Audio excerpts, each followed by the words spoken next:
Having children is a blessing. For most of us, it will be the most important thing we do in our lives. We anticipate that our children will bury us. It is unthinkable that we would bury them. We are all here as a family. We do not anticipate losing a child on Thanksgiving, a day when we give thanks for everything we have. Thanksgiving is a day for giving thanks and spending time with family and friends. No one believes a monster is lurking in the shadows on Thanksgiving Day.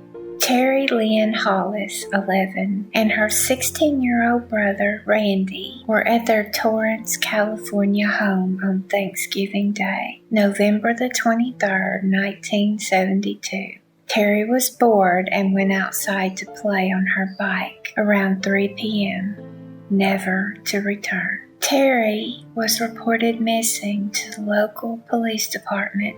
Officers arrived at the girl's home around 9 p.m. and searched all night. They were unable to locate the missing child. The next day, a fisherman from over 70 miles away discovered the body of a young girl near the shoreline at the bottom of a cliff at Point Magoo near Oxnard. The female child matched the description of the missing Hollis child, with blonde hair and blue eyes, standing around 5 feet tall and weighing 90 pounds. An autopsy would reveal that she had been assaulted and choked to death. Point Magoo State Park is around 60 miles from her home. After the murder, Delmead Street and the surrounding area changed. Parents encouraged the buddy system and escorted their children whenever possible, fearful that the unknown predator would strike again. Police conducted over 2,000 interviews in hopes of uncovering any information that could lead to the identity of Terri's killer. The case quickly went cold and remained so for nearly 50 years. Investigators suspected Terri Lynn rode her bike to a nearby park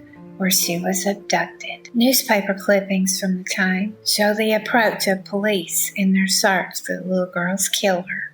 One article described the interviews investigators conducted with well-known offenders and how they arrested their first suspect, a 29-year-old man named Ronald Paul Kozak. Despite having a history, there was no evidence linking Kozak to Terri Lynn's murder. Charges were dropped, leaving police in the dark. There was no hope of solving the case because DNA testing would be decades away.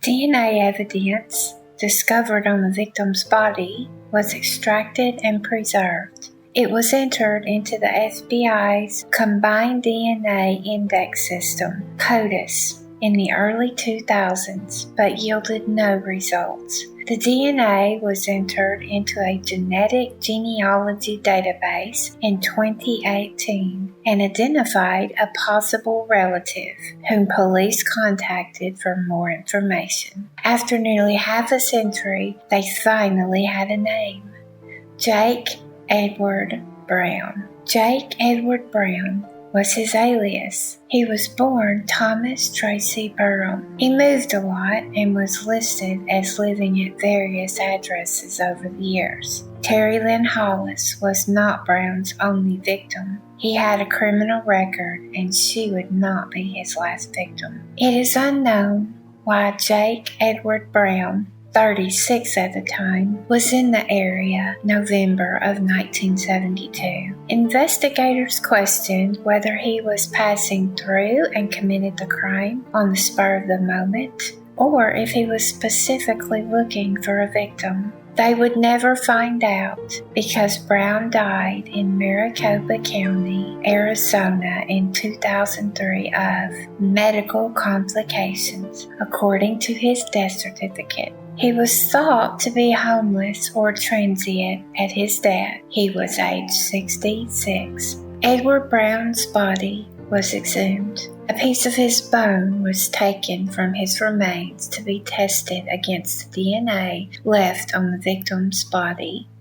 The case has finally been solved after 5 decades. On September 12th of 2019, police displayed a mugshot of Brown at a press conference. They announced to the community that the cold case had been solved. The photos, which were taken during one of Brown's previous arrests, showed a mustached Caucasian male with dark hair in his late 20s to early 30s. Terri Lynn's parents, sadly, did not live long enough to see the case resolved. Randy, her brother, who was with her on the day she went missing, was present at the press conference. He was saddened that his parents were not present. He urges family members of victims killed in unsolved crimes not to give up hope for justice. Tammy Hollis, her sister, was also present. If you should ever have someone missing in your life, the smallest details may help police find your loved one. Please,